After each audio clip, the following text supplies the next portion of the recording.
Hey guys, this is James from TeaDB, bringing you InBetweenIsode number 113. So today we are doing not an extended InBetweenIsode, but just a normal one. So today we have the Yunnan Sourcing 2016 Mangfei. So thank you, Scott, for giving me this sample. So I think this is an example of a sort of tea that Yunnan Sourcing does very well. It's actually at the lower end of the price spectrum for what we are becoming used to for prices nowadays. So it sells for under $40, $39 for 400 grams. You could potentially get it on sale if you wait for one of Yunnan Sourcing's 10 to 12% off sales. It comes from a region that is not the hottest, so it's not an Yiwu tea, it's not a Banjiang tea. It comes from Mangfei, which is located in Yongda, which is in Linsong. So it's a northern tea, it's decent. It's really at this price for a raw pu'erh these days. You can't expect the best quality, but for the price, I think it's fine. So a little bit more about the pricing for Yunnan Sourcing. You could potentially wait for one of those sales that I've mentioned. Another thing to note is that Yunnan Sourcing raises their prices regularly, but it's at a very consistent level and happens just yearly. So it usually happens around, I think, March 15th. So if you are looking at certain points in time to buy, it's best not to wait too long and buy after that date, because the price will go up then, and so the prices will slowly raise through the year. So this is a 2016 tea. There hasn't been any price raises yet. I've had the first two infusions already, and so here are the third and fourth in my cup and in the chahai. So it sort of has a nutty floral profile to it. And cheers, guys.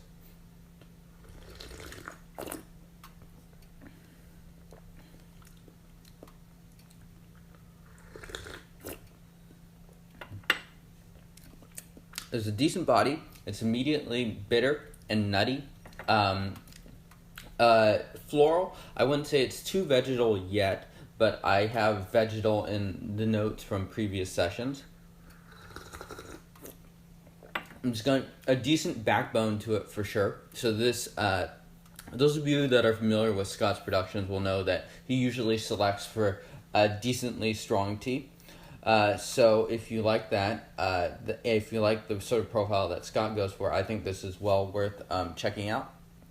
And it should be noted that the bitterness, while it's immediately strong and bitter in the mouth, it's already transforming into sort of like a really nice sweet feelings, sort of flushing the cheeks. There's not much throatiness, but there's a lot of sweetness that's left in the mouth. Alright, so here's steep number 4, guys.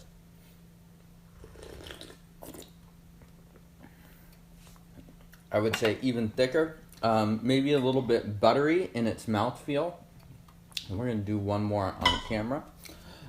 Still definitely a strong backbone, strong bitterness to this.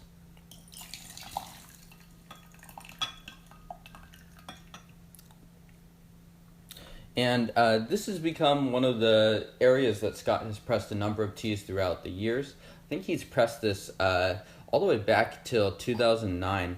And I doubt it's the same farm, 2016 and 2009. But it's an area where Scott does have a long history of going there. And it's an area also where the price has clearly not risen to be too high.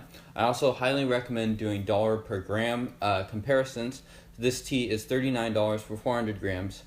So that comes out to a little bit under 10 cents a gram. If you get it on sale, great. You're getting it at a little bit under 9 cents a gram.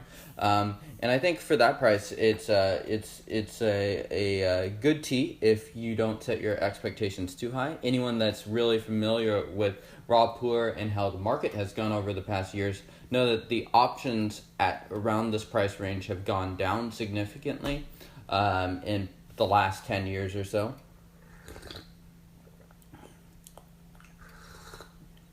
And so it's really easy to pick up a tea that's more expensive and probably not as good as this tea. So bitter, nutty, floral. There's a bit of activity and mouthfeel towards the back of the mouth. And one other tea I'd like to shout out that's on Scott's catalog is his Suhujai. He pressed it in 2016, and I think it's a bit of a ancestor to the Sanhujais that he pressed in 2011 to 2013. And I think those are teas that are moderately similar to this tea in some sense, and may even have some of the similar material here. And the reason being, especially if you're interested in aging, is that usually when you blend together these different components, it can age in perhaps a more interesting way. So I think that one's also well worth sampling. That's $45 or $46 for 400 grams, especially if you like this sort of like strong, good profile of solid bitterness that sort of transforms into sweet fillings. So here's steep number 5. Cheers, guys.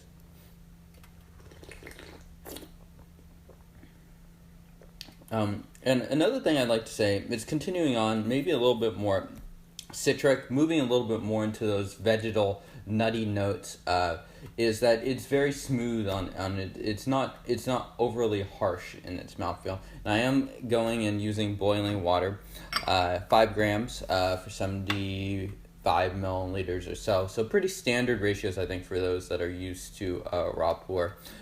If you are adverse to bitterness, go ahead and steep this with a lower ratio or at a lower water temperature. And you could probably avoid some of those harsher bitter notes to it. I personally don't mind, and the bitterness is the type that I like in the sense that it does transform into just really, really nice sweet fillings on the mouth.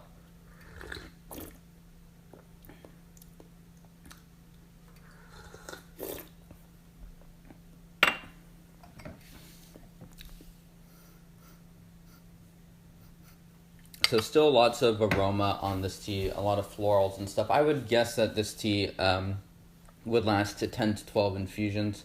Now I'm starting to notice a little bit of feeling, a little bit of sweetness lingering in the throat. So well worth sampling, I think, for anyone that might be interested. Let me know how you guys like this episode. If you want me to cover more of the budget end of teas from certain vendors for pu'erhs or whatever. And thank you guys for tuning in, and I will see you guys next time.